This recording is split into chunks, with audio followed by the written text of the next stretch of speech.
it's a hopeful time for Libyans as they have a chance to build a better country based on human rights, based on the rule of law. But these are very hectic and confusing moments, and there's a real danger of revenge against Gaddafi supporters.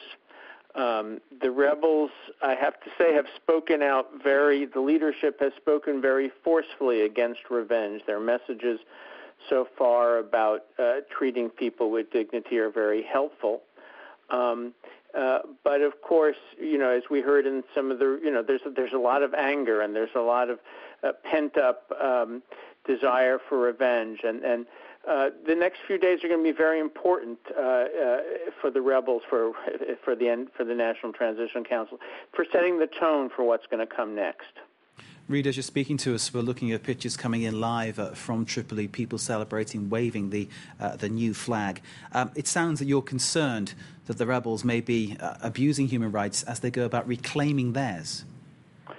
Well, that's right. I mean, I have to say that the messages they're giving are great. And when they were in Benghazi, they were very receptive to human rights and to rule of law ideas. A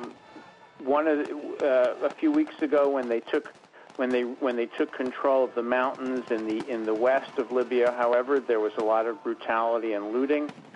So it's important now that things proceed with respect for all Libyans, no matter which side they were on, and even for non-Libyans. In fact, one of our main concerns is the protection of dark-skinned Libyans and sub-Saharan Africans who face particular risks, who have often been considered to be, who have often been mistaken as foreign pro-Gaddafi mercenaries.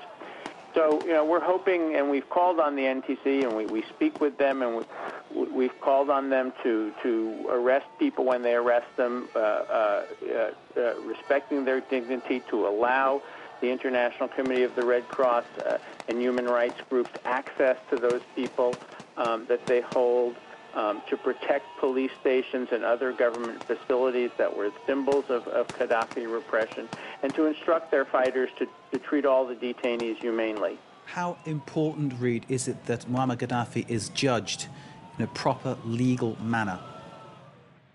Very important. I think it would set the tone. I mean, you don't want to see him strung up like Mussolini. You don't want to see a trial like the trial of Saddam Hussein. You want to see a fair trial in which which evidence of his crimes are presented, in which he's allowed to present a defense for him, for his security chief, for Saif al-Islam. But of course, there are many other people involved in the crimes of the Gaddafi regime, and they are likely to be held and tried in Libyan court. And so it's very important that the Libyan justice system deal fairly with those people when and if they're captured.